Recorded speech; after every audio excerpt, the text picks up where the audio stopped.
Almost 2 years ago, we left it all behind for a chance at the sailing adventure of a lifetime. It has not been smooth sailing since then, but together we are learning and laughing our way through. Our hope is that if we laugh long enough, we can make our merry way around the world. And this is a Millennial Falcon.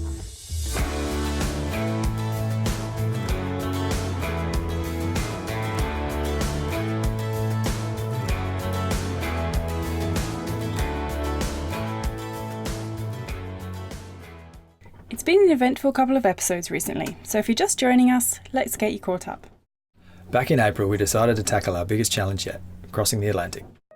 We knew we had to do some upgrades before this could happen, so we spent the month in St Martin getting the boat and the equipment ready. In late May, we made a smooth and almost uneventful 900-mile journey to Bermuda, where we were weather-bound for almost 2 weeks waiting for a window to cross. After a very pleasant stay, a window presented itself and it was time to make the jump. Oh, I can't tell you how nervous I am. We got off to a bumpy start, during which we lost a genoa halyard and Khiara experienced an uncharacteristic bout of seasickness. Things quickly went from bad to worse when our prop shaft had again let go from the transmission. Oh my god, what kind of a start to the journey is this? After managing to reattach the shaft whilst rolling around for hours under bare poles, we decided that was the last straw. We turned back to Bermuda. On the way back, the hits kept rolling in as our alternator and regulator combo began to overcharge the batteries, preventing prolonged use of the motor in what was rapidly becoming a lengthy calm.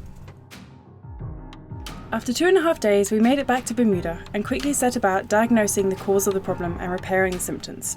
We replaced the coupling nut and in doing so discovered a gross engine misalignment. With hurricane season rapidly approaching and the prohibitive cost of a haul out and storage, we decided to run to the first convenient and close place we could legally sail to, St Martin, and today is leaving day. There, all caught up. What are you doing? Just checking out hooking up the staysail. I anticipate needing every sail we have, so I figured I'd rig it up.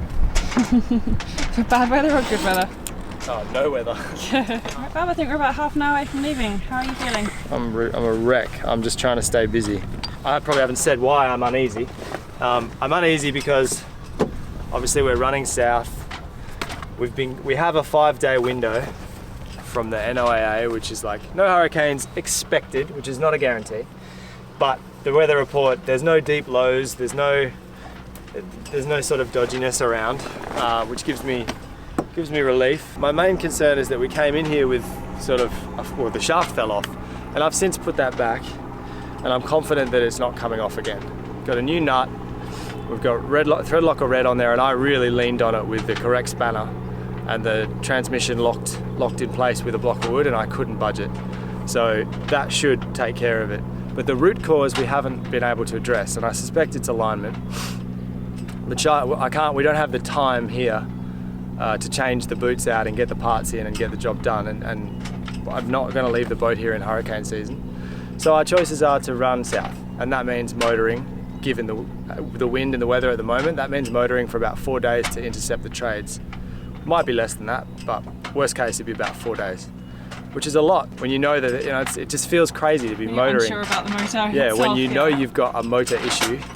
Not a motor issue as in it won't start or it's operating, but you know you've got a transmission issue or a shaft issue, and then we're going to go and motor for 4 days. It just feels a bit foolish, but it's my logic tells me that it's more foolish to wait around.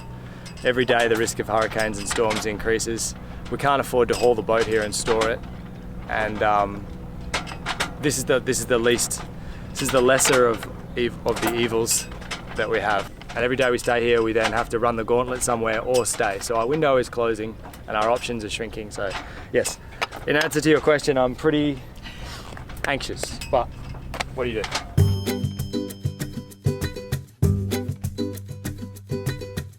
What are you saying, Nat? There's a bit of breeze about. It was supposed to be like nothing, like 2 knots today. There's a little breeze on the wind. So, and our voyage has been blessed. So Exactly. Maybe we will just have the lovely cruisy, easy sail. One can hope. Bishop willed it.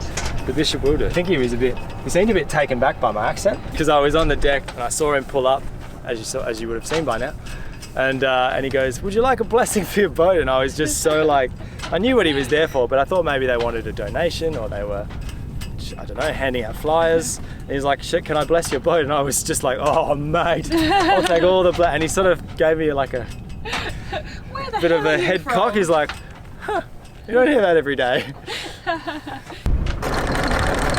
Alright, we're anchors up. It's busy leaving time today. Sometimes I wish that boats had like indicators on them, just so you know where people are planning to go. How's it feel?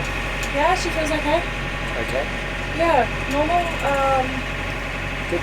Little, like, no more than usual vibrations. Okay. Don't scare me like that. Is it or isn't it? Is it or isn't it misbehaving? So easily spooked. Oh, this is going to be a fun trip for Adam.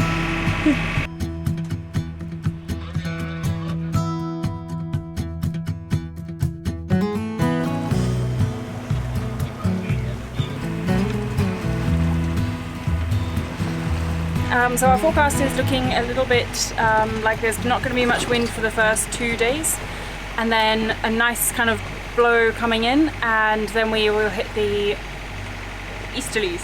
We'll hit the trade winds, and we should have a nice run south then. The trade winds always go from east to west, or generally go from east to west, usually southeast, northeast, something.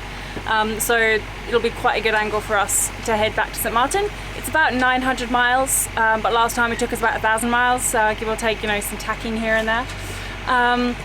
And should take us about 8 days. So there'll be a lot of books read, a lot of movies watched, a lot of games played, and I dare say for Adam, a lot of time up the front of the bow.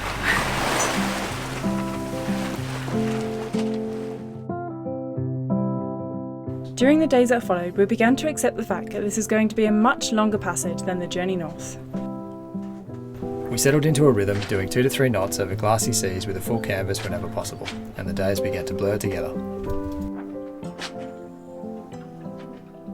Mid-morning, I forget which day, I was woken by the sound of Adam bounding up to the front of the boat, screaming, "Whale!"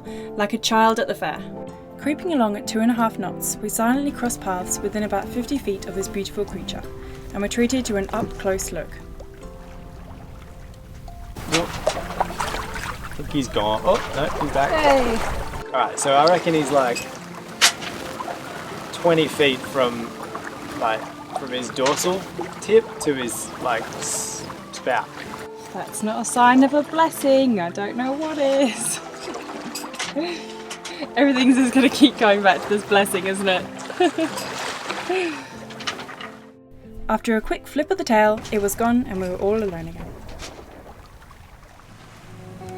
Sadly, that afternoon, the wind and tide turned against us and we fired up the iron topsails to make up a few extra miles.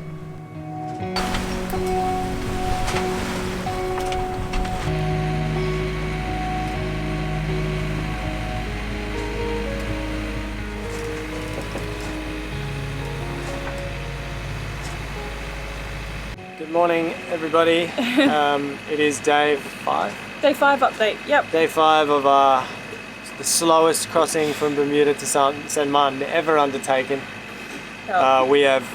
I've never seen calm for as long or as ridiculous amount. Like I've never seen a weather window be so persistently annoying and calm as we've had. We left Bermuda fully expecting to motor for about 2 days and then intercept a little band of pressure that would carry us right through to the trades, which is why we left. The first day forecast update, the calm band that we were going to motor across just kept receding and receding further and further. We're now 40 miles from a dead halfway, and we've had one day where we got more than 7 knots of breeze. Yeah. So we're just crawling. We're crawling, and we'll see you in 6 months' time when we finally arrive. Send food and water. Stay tuned for our next episode in 6 months.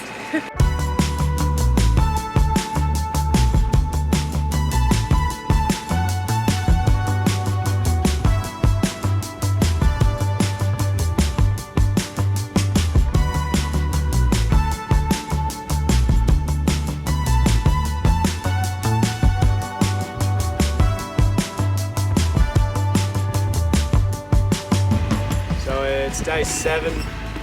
The calm is still persisting. We've sailed I think we sailed through the night last night, and that's it.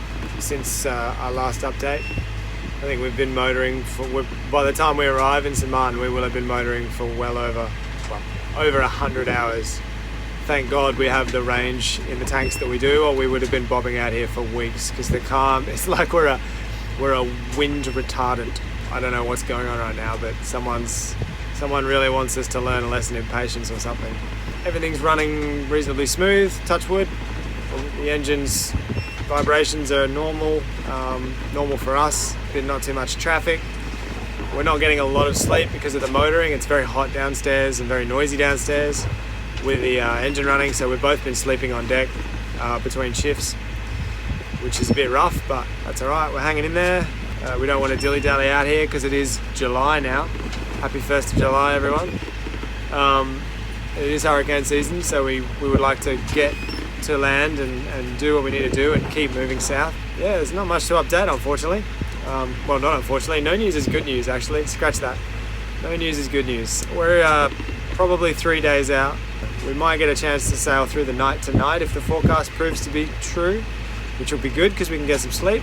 And then on the 3rd, like the wee hours of the 3rd, the wind is supposed to fill in and should carry us all the way home. It should be a good day, hopefully. As predicted, the wind did slowly begin to fill in, and we were finally able to get Millie moving.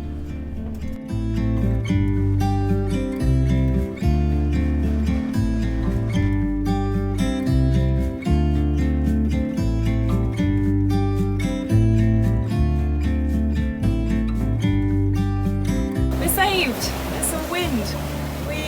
The wind kind of kicked in about 10 o'clock last night, and we've been having about 17, 18 knots typical. It's either all or nothing. We have to take a reef within our first hour, or there's nothing. But we're on our way. We have less than 100 miles to go with an ETA of about midnight arrival. So, yes, finally, after like 9.5 days at sea, finally, actually this will be our 9th day now, 9th day now. This has been a very long passage, longer than we thought. We can see some lights. That's what time is it? 7:30 or so, yeah. The sun's set and we can see the lights of Anguilla. Anguilla is a really, really flat island. So I tried to call Adam up going, look, you can see the lights, you can see the lights. After 5 minutes, he's like, Khiara, I think you're just going crazy. There is no lights. He had to use the binoculars. But I can see lights from Anguilla. Anguilla's really, really, really close to St Martin. So we're there, we're almost there. 23.4 miles to go until we're at anchor, and we can sleep properly in our own bed. How many days? Oh my god, 9.5 days I think it will be.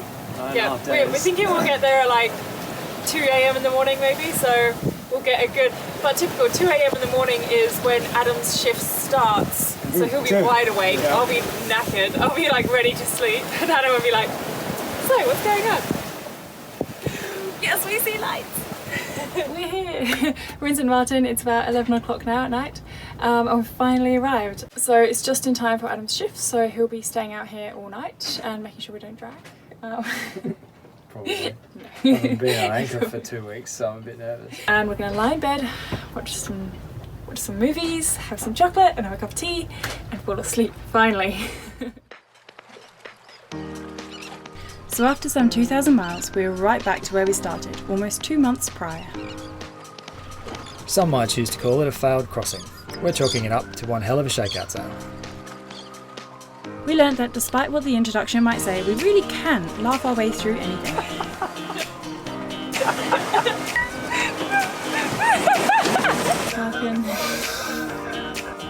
We learned that we should always run our own race in our own time. The ocean isn't going anywhere. And most importantly, we learnt that we have a lot more to learn and a lot more repairs than we ever intended. And there is absolutely nothing wrong with that.